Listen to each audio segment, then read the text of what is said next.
So I got a question for my ladies, and y'all not gonna like me when I say it. Why does everyone want to be a Proverbs 31 woman? Because most of y'all will never be her. And the reason for that is idolatry. Let's get one thing straight. Proverbs 31, that's not her identity, that's her capacity.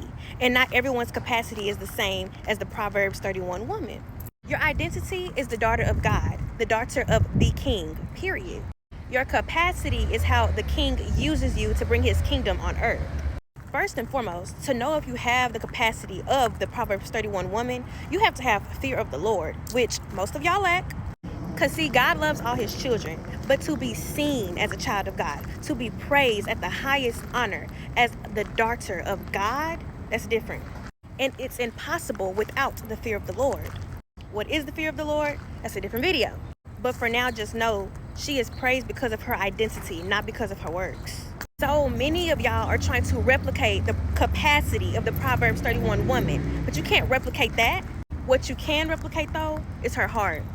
When your heart is focused on God and your heart is pursuing God to its fullest capacity, he will direct you in your fullest capacity for the kingdom.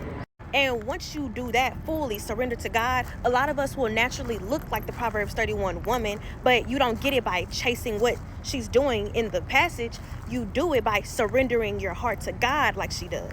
But see, y'all don't want to do that. Y'all don't want to do that because y'all just want the praise. You want the honor. You want the same honor and praise her children were given to her. Her husband, really, for real, if we're being honest, was given to her. But the thing that y'all don't pay attention to is that her husband and children were praising the relationship she had with God. If you're chasing all the things she was doing so that you can be her, you're going to be left drained and unfulfilled because you're chasing the wrong thing. You're chasing her capacity. You're not chasing her identity. The woman in Proverbs 31 was honored. Honor is like how important you are in society. It's your value. How does society value you? That can be based off of works because, see, society really only sees what you do for them, you know? But praise is applause, approval, which is given to you by your identity, not by what you do. No one should be clapping because you did something good for the homeless. That's praise. They should be clapping because of your relationship with Jesus Christ. Now, value, titles, that can be given to you because of your works. That's why the Proverbs 31 woman was both honored and praised. But pay close attention to the verbiage and the context that was used around those very specific words. She was praised by those in close relationship with her, who saw her every day, who knew her relationship with God. And she was honored by the rest of society, by those far who do not see her on a day-to-day basis, who don't see her relationship with God, but they honor her and they know her from her works and they respect her for that.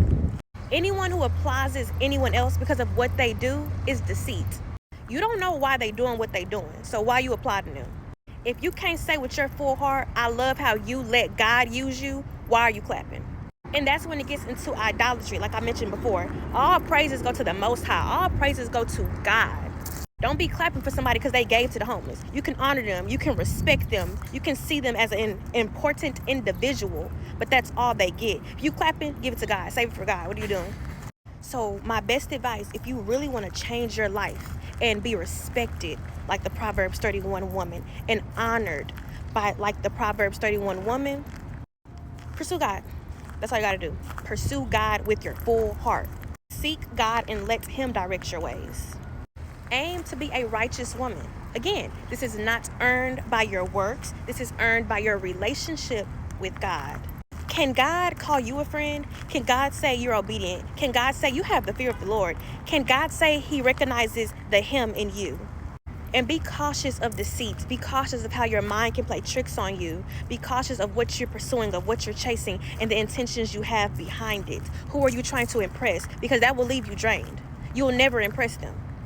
The only ones worthy of trying to impress are God and Jesus. Jesus is shocked and impressed by our faith. And God, I believe, is shocked and impressed by our just obedience and reverence for him. Y'all, I'm still learning too, but we're going to get it together. Clock it, love you, bye.